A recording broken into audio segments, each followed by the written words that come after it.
Good morning, everybody. We have to have an important talk here. This is fairly urgent. It's over a lot of emails I got. I tagged Roxanne Armstrong in this. It's important. It's important to go over Michelle Rempel and her talk of provincial constitutions, as well as UCP stirrings of a provincial constitution in Alberta, which would be terrific. I read the Fair Deal panel recommendation that they would like to go forward in Alberta with provincial constitutionalism. However, why would politicians write a constitution from a specific party? Why would they not have a normal constitutional convention like everybody else and just announce that and have town halls? Never mind silly referendums like the referendum equalization that we have to get into, because this is important for all provinces in Canada.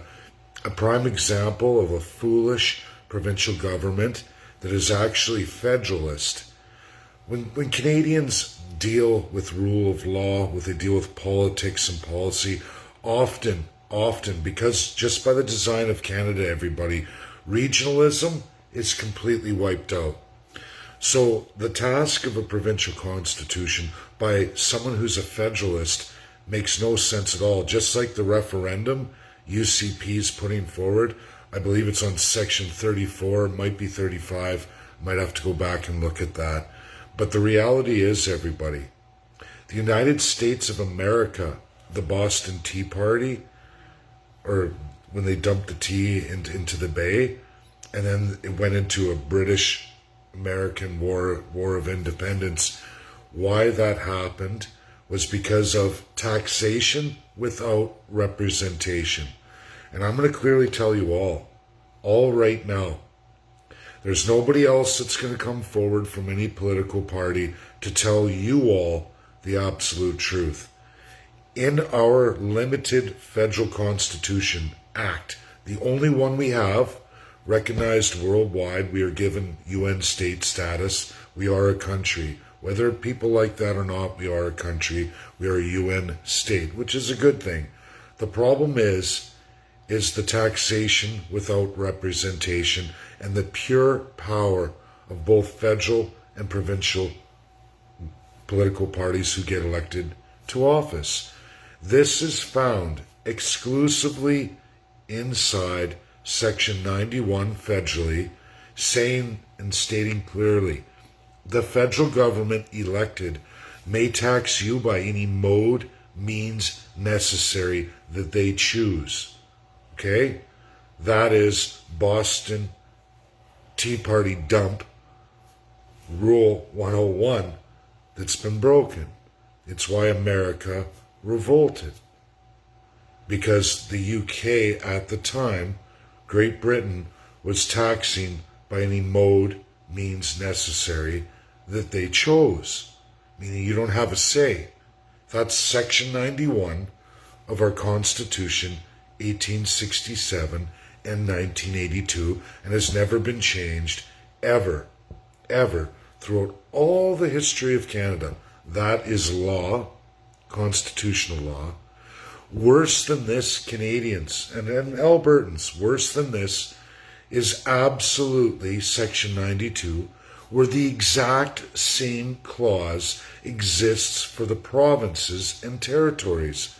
So any premier can tax by any mode, means necessary that they choose once you've elected them. And there's nothing anyone can do about it by law. There is nothing.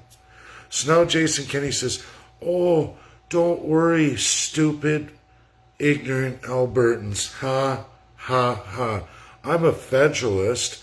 I'm going to charge you 10 million. Also of that 10 million for the administered referendum out to every Canadian. All my fat cat buddies that are going to lead this referendum are going to get rich on it, okay? You're all going to think that you've accomplished some great and wonderful thing by taking Section 34 or 35. I'm not sure. I have to go back and look which one that is. where it goes into equalization. They're going to remove that, and that's going to solve all your problems. Uh-oh. We go back to Section 91. The federal government can tax you by any mode, means necessary. It doesn't state equality or equality of provinces, or it just says, like the British back in United States history, who decided to tax the Americans on tea, and then they dumped the tea in the harbor, and they went into a full-blown revolution. This is the problem with Canada right there, that no matter what other things that you may amend, you haven't touched the ultimate power of taxation without representation, meaning no problem. Even if you did win that and Trudeau went along and made it look like he's helping Alberta out, he will just craft another one. Currently, centralization is a prime example. People focus on equalization. However, centralization, which is done by redistributing taxes, and these are all the things that the people look at, and it's almost as high as equalization itself for specifically the province of Alberta. You can go through, there's a whole pile of items there. The Green New Agenda is just another way of taxation without representation, targeting specific provinces or territories to lead to centralization. This is represented well in great detail. It's been historic in Canada that there is no equality, there is no taxation with representation whatsoever. You all have no say. That's both federally and provincially. Now, going into more of this, Michelle Rempel talking about constitutionalism, like, oh, I'm with it. How about conventions hosted by the greatest minds in the world, going out to every community in every minority language? Now, that's a real constitutional convention for and done by the people. Why would that not be the case? Why would a government who's federalist, Michelle Rempel's federalist, you guys, she's an MP, why would you be speaking about provincial constitution, which is everybody, regionalism? Do you know how important regionalism is? You've never heard of it. In America, the founding fathers of the United States were split. Half were federalists, half were regionalists, just for the federal constitution. And did you know that the regional constitutions, meaning each state of the time, many states already had regional constitutions? So the founding fathers that came forward in the Constitutional Convention for the United States Constitution federally, half were regionalists. They believed in regionalism, which is a topic that's never existed ever in Canadian history. And you want to trust your builds with politicians who are federalists. Jason Kenney, clear federalist. Why would federalists write regionalism? Why would they write it? Well, that's easy. That way they can write a document that backs up their interests, their enforced powers, their colonialism, their crown over all of you, and match the federal crown power in the provincial, meaning there will never be any we the people, supremacy of God, and all the rest of it. It's a joke. It's disgusting. Why would somebody, I'm sorry, as uneducated as Michelle Rempel or Jason Kenney, a high school graduate, believe that they together could write a constitution for the province of Alberta? It's pathetic. It's embarrassing. It's a joke. And when you talk about corruption, that just screams it. I wouldn't let any political party or politician write the Constitution. And hear me, everybody. I spent 2 years grabbing the best experts in the world, devoted their entire lives to constitutional studies of their country and of others. People who have 12 years of education Not only did they get their law degree, they continued on, got a master's and into a doctorate, all professors of law, specifically constitutionalism, regionalism, federalism, policy, all of it. Masters in this world today, books upon books upon books upon shelves. These are the people that would be in constitutional conventions in each and every community, not only in the province of Alberta, not only in every reserve in Canada, but also in every town hall, minority community, in every single language. The cost of $140 million, meaning federal and regional for every province and territory, as well as going through each and every reserve, all minority communities, getting the work done absolutely by all of you. And for First Nations, this is for the chiefs, on reserve, off reserve, unceded, ceded, Inuit, Métis. Here's the thing. In any settlement of land, it will be your on and off reserve memberships. How big is your population? Why that would have to be done? It forces on and off reserve back to the table together in full unity, because we're talking mass amounts of land here. And then every Canadian, once all that's settled, every Canadian can look forward, every man, woman, and child, to 35 acres each. That's how it's done. It's just really that simple. There's no need to complicate things, go into great details about how hard the government makes everything. That's your filthy, corrupt government. That's not us. That's not what we're doing. Everything is simplified. Exactly how we take down the system. Very simple, simplified. A lot of work to go through everything, but reality is embrace the crown to destroy the crown. That means the day of election in a minority federal government, the only power capable of doing that, meaning being elected to prime minister, even in a minority, but you get the crown. And once you have the crown, the prime minister crown, Her Majesty Queen Elizabeth's power transferred absolute and 52 to your politicians. Once that's done, day of election, a letter registered on media out to Governor General, all lieutenant governors of the provinces.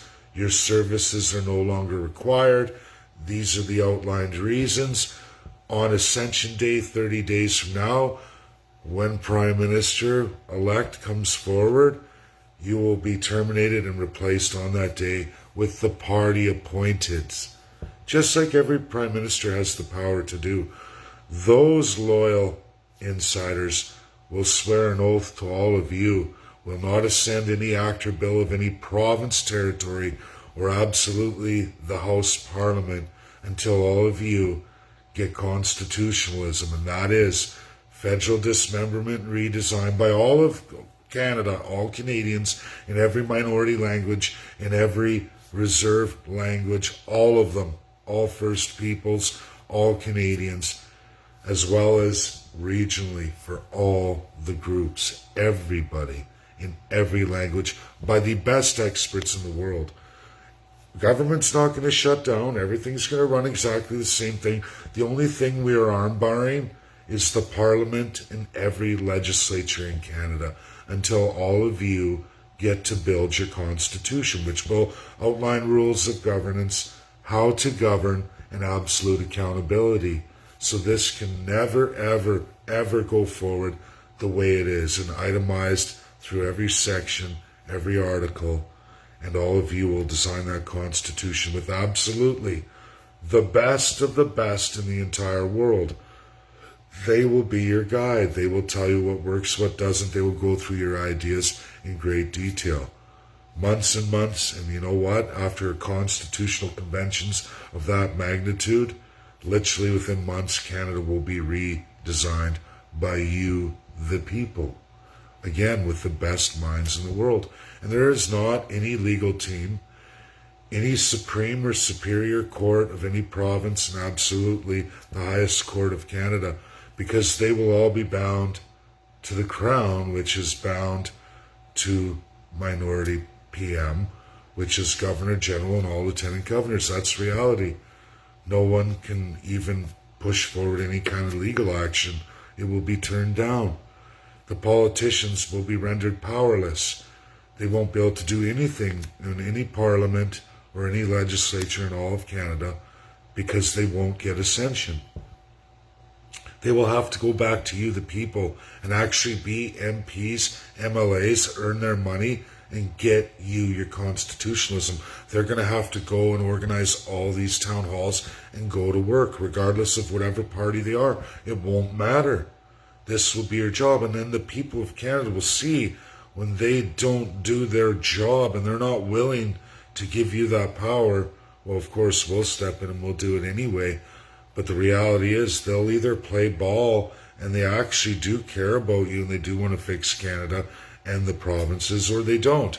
And at least at that point you will know. But I promise you, in that situation with that, and only a minority government, the entire political system will be crippled. And it will only be you, the people. All government services will continue, nothing interrupted, but you, the people, will take your first step of your absolute crown power, each and every one of you. That's the truth. So watch out for silly referendums like Jason Kenney's provincial referendum on equalization. It's not going to change anything, I'm sorry. It's a farce, it's a lie, it's a waste of time. He's going into the wrong sections. Section 91 and 92, Jason Kenney. And you can only get the unilateral on 91 if Justin Trudeau agrees. Same with Section 92. You can only get that unilateral amendment if Justin Trudeau agrees. He won't. Everything you do is a waste of taxpayers' time and money. When really, Jason Kenney, Premier Kenney, if you really cared about Canadians, you would hold a constitutional convention outlined exactly as I've stated. You would do that, but you can't get that passed, can you? Lieutenant Governor will never do it. You don't want to do it. The truth is, you don't want to do it, Jason Kenney. You're a federalist. You're right in there with Justin Trudeau. You've already been a Privy Council member. Lifetime you are. You're Premier of Alberta. Full federalist. You could care less about the people of Alberta. You're there to crush, maim, destroy them, rape them of every dollar they've ever had or ever going to have, and make sure the children of the future are your slaves and your successors' slaves. That's your job. That's who you are, and you've always been that way. A filthy, blood-sucking, corrupt politician who's worth an astronomical amount of money, who somehow is able to be the greatest personal investment portfolio the world's ever seen. Jason Kenney is in the top 10 best investors of all time. Can you believe that? He can't manage Alberta. We're in the worst debt crisis we've ever seen. But yet somehow personally, he is the greatest personal portfolio investor the world's ever seen. Easy in the top 10. Jason, everything he touches is gold. But yet, when he runs the province, everything he touches is a belly flop and you lose your shirt. So how the hell does this mismanager of economics and money, a complete buffoon, able to become the greatest independently wealthy individual the world's ever seen? The answer is he couldn't be. He couldn't be. He's corrupt. He's stealing your money. He's got backdoor deals.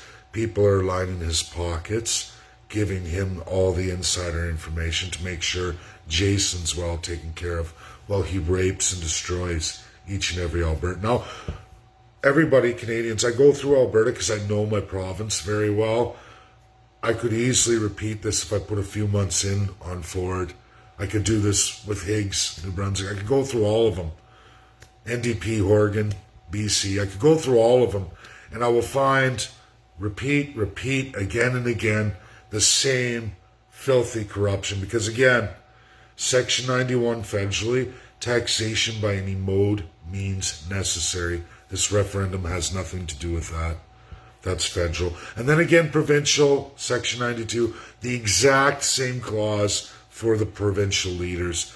who have zero constitution, zero rules of governance, no rules of how to govern, and absolutely, again, everybody, there is zero accountability. They say it's stable. It's stable to have a fully autocratic regime. Very stable. Yes, stable for the politician. Stable for the financial aspirations of the politicians. How stable it is for you, the business owner. How stable it is for you, the working Canadian. How stable is it for you, the mother trying to raise children as costs soar astronomical. It's a joke, everybody. It's pathetic. They talk about child care. People can say what they want about Joe Biden. He just did the Juneteenth holiday. All children in the United States of America will be going forward, starting school in a preschool, free. They're going with the Declaration of Human Rights, 1948. Parents will now have a child. They'll get that year. They'll get that year of EI while they're having their baby, and the year after. After that, within a year of that time, they can put their children into school free, full-time schooling, which is like daycare. But of course, the United States of America, Joe Biden dare not say, everybody, he dare not say it, but he's bound to this treaty, and he's also bound to America First. What he says, and you can start watching his videos, exactly the same thing as Donald Trump, because he's bound constitutionally. He found out after the election, there's a pile of checks and balances. I have 2 years to fulfill America First. But if he calls it America First, then everybody's going to say, you're just like Donald Trump, because Donald Trump didn't make America First. What Joe Biden says is prioritizing America's interests. Prioritize, which means first, America's interest, which is America First. It's okay, right? I mean, he's trapped in it. He's going with the Declaration of Human Rights. You can read Education, the Declaration of Human Rights. Children in the United States of America, coming on soon, post this law and ascension, will be going to school from age 3. They're also putting constitutionalism in early education. So children are going to learn all about the history of freedom, liberty, constitutionalism, especially in the United States. And children are only going to become stronger, more soulful, supremacy of God following children going forward in America. America's going to get stronger because they're changing the education system to incorporate constitutionalism, supremacy of God, and teaching them the power of liberty at a very early age. Now that protects democracy forevermore. I'm in those live forums. With the USA's highest institution, government access. I've been given that. I'm not a lawyer. As well as I can go through all of them. Bingham Center, BICCL, UK, highest in the world of UK.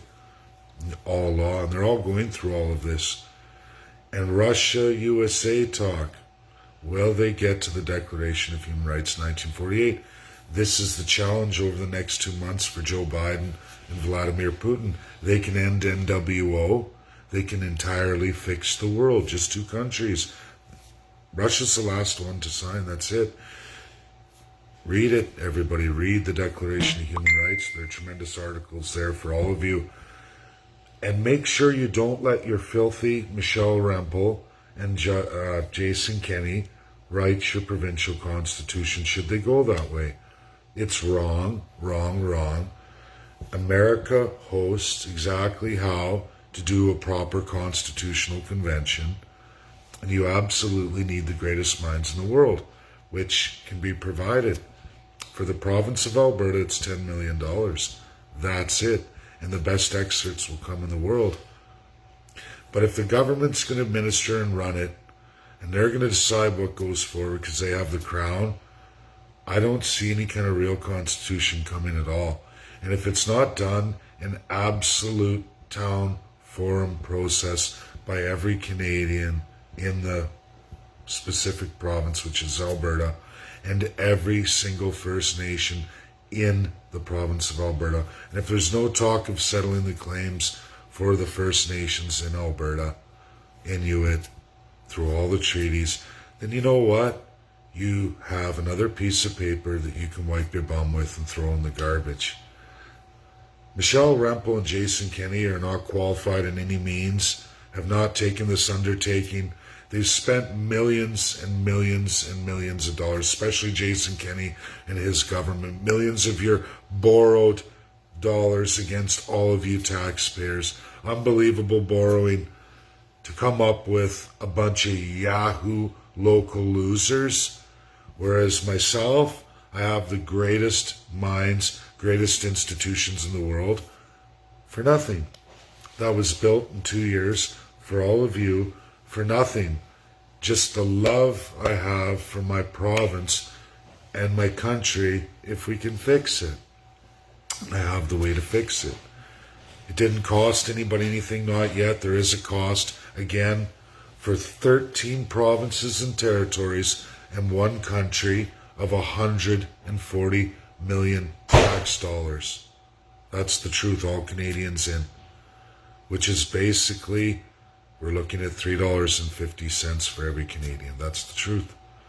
But once that's done, you will have the power over your government. You will have a system you all built, voted and ratified forward. And that's the only way to do it. Otherwise, corrupt politicians are only going to carry on with their crown colonial powers. Change a few things here and there, but only keep the same things going forward. Just like this farce of an equalization referendum that does not, again, everybody, does not take into consideration Section 91 and 92. They ignore them completely, giving both the provincial and federal elected Prime Minister, Premier, ultimate crown authority to tax you all in each province or federally against your province by any mode, means necessary. That is the definition of taxation without representation. And it means you can call it equalization, centralization, you can call it Green New Deal, carbon capture, carbon, and they come up with great names, right? Like clean the world or heal the world, right? It's like, it's just a tax pushed on a specific demographic to rob those specific people into the center, meaning centralization. It's just socialism. Or, in our sad state, an elite first-class citizenry called the politicians, who become rich at everybody else's expense, who don't really work. The only job they do is figuring out how to rob you blind and con you out of all your money. Our Canadian government definitely is not our friend. We're nothing like the United States. We can't get there because we don't have any real constitutional system that protects you, the people, puts you first and says, we, the people. And then supremacy of God, which again, everybody, that's whichever God you believe in, meaning the human rights already there. Believe in any God you want, as long as you're not breaking criminal code with your actions, you're going to be fine. It's whatever God you choose. It means don't ever put a human being on a higher pedestal of another human being. And never, ever give a human being power over you. Canada is chock full of crown power. Power of a human being over millions of other human beings. It goes straight to the head. The human condition isn't built for that. Absolute power corrupts, and this is the problem with Canada. Share this video. I tagged Michelle Rempel. I'm really getting sick of her now, honestly. I'm at the point, I'm starting to hate her like a liberal. I'm hating her that bad. It's like your Pierre Elliott Trudeau. I'm starting to think of you like that. And that's really disturbing for me. It bothers me because you're in Calgary, Alberta. You're in my home province, you're federal, and you're talking regionalism? Why would you be talking regionalism? It's bad, guys. It's all bad. I don't trust any of these governments. I'm really seeing the Conservatives as pathetic Paul Revere goes through a video I watched yesterday where he goes into all the detail what Trudeau's doing. Well, why is your presentation from February 21st the exact same thing? You're condemning, and everything he says, this is the problem. They go through details of truth, but then what they don't tell you is, oh, by the way, I wrote the same policies out for presentation should you elect us in 2023. So everything I've condemned the Liberals about, who condemned our government under Harper, and he's a Privy Council from Harper, and he's sitting there and it's terrific. He's on there. 8,800 Canadians liked, loved, and shared that video, believing everything he said, which it is true what he said about the Liberal government and how money's going, the absolute corruption and ripping everybody off. It's 101 for him because he's already done it under the Harper government and he's going to do it again. You read his February 21st shadow budget presentation. He goes through all of it. He's doing the exact same thing. That's how he knows so much about it, because Harper did the same thing. Harper was the second worst prime minister, and that whole cabinet was the second worst cabinet against the Canadian people in all the history of Canada. Currently, Justin Trudeau has trumped that, almost doubled it now. By the time he's done this term, he'll have tripled how bad that is. But everybody, it wasn't since Pierre Elliott Trudeau that things are so bad for Canada, and a lot of older Canadians remember, and then the interest rates, all that. But you know that Pierre Elliott Trudeau, as bad as that was, is only in third place. When you crunch all the numbers, he's only third place, as bad as that was. That means, everybody, we haven't even come to fruition of how bad Harper into Trudeau has gotten. First is Justin Trudeau, worst, when you crunch all the numbers, worst prime minister Canadians have ever had. Second place goes to Harper, not Pierre Elliott Trudeau. It's Harper. Harper was well on his way to outdo Trudeau. That's Pierre Paul Revere, Michelle Rempel, the entire cabinet. They're all privy, you guys. Maxime Bernier. He was in there. He went through all of that, had no problem with any of it. Any of it. I've read through everything he signed and voted for. He's in there like a dirty shirt. Sorry to tell you. Still lifetime Privy Council. He's never turned that down. You left the CPC. Why don't you give up your Privy Council? Oh, well, Trudeau's paying me money. I can't give up that money. That's free cash from all you, the taxpayers.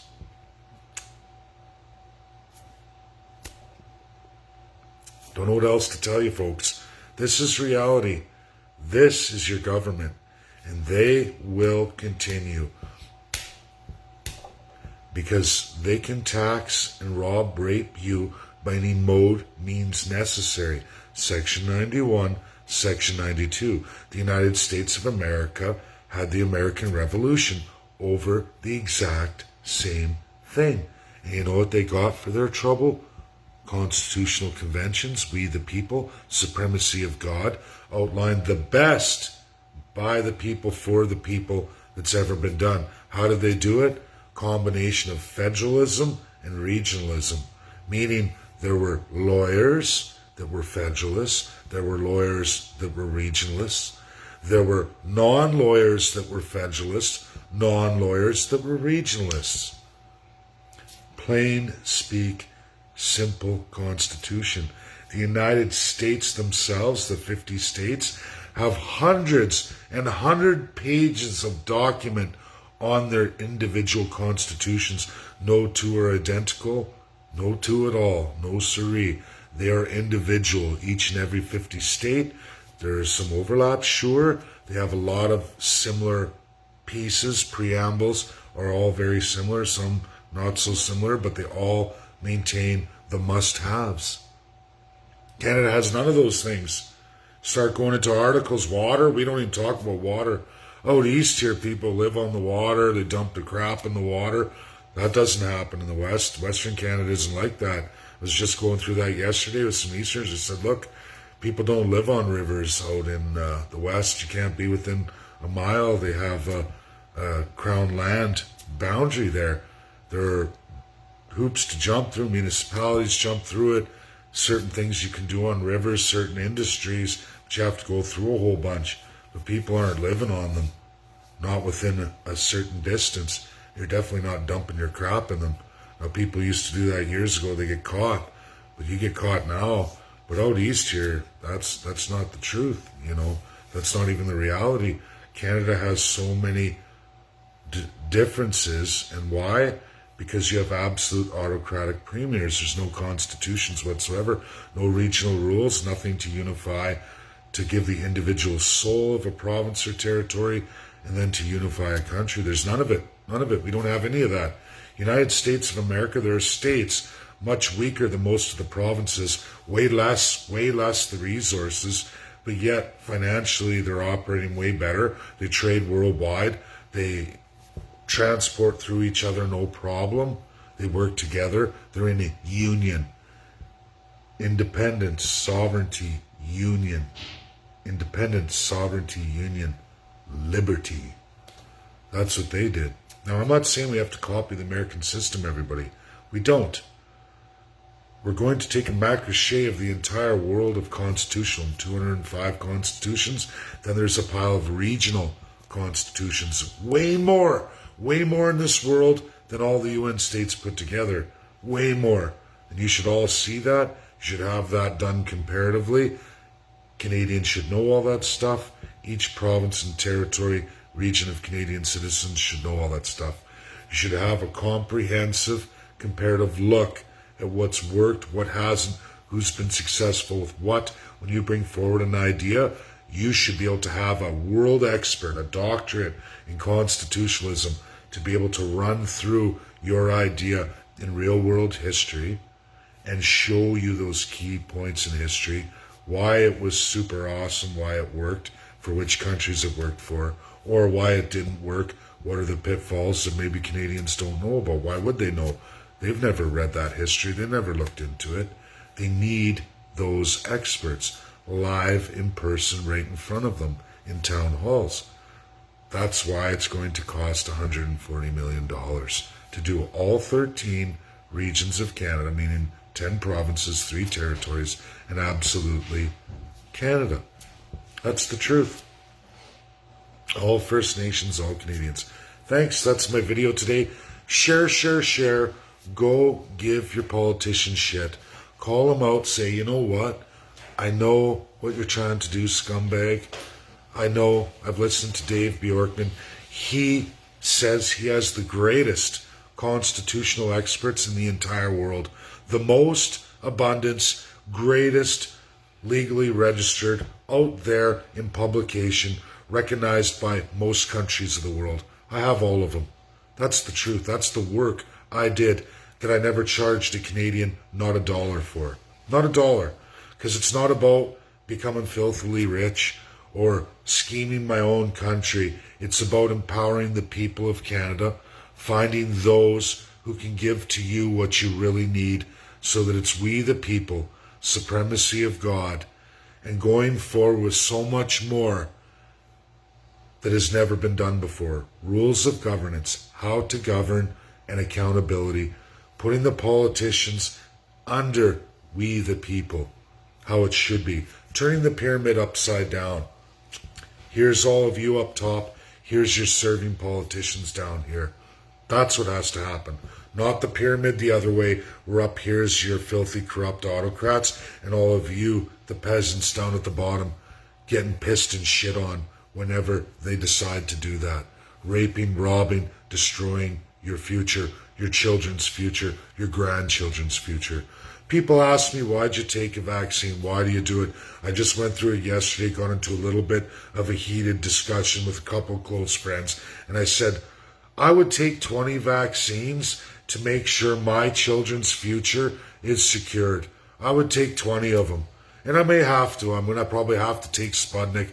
I've had people call me, good close friends call me, tell me, oh, we're worried about you. We don't want you to die. We don't want this. I'm going to keep going. I went through a nuclear plant. I went through so much in my career. I've gone through the vaccines. Now I'm going to continue to do that. Whichever thing I need to cross, whichever path forward I got to do, I will do for my children so they have a future. I could care less. That's the truth, everybody. I will get the job done and I'll finish it. I don't ask for nothing. I just give truth. And that's for all of you. Thanks. Share, share, share. Bye now. Enjoy your Sunday.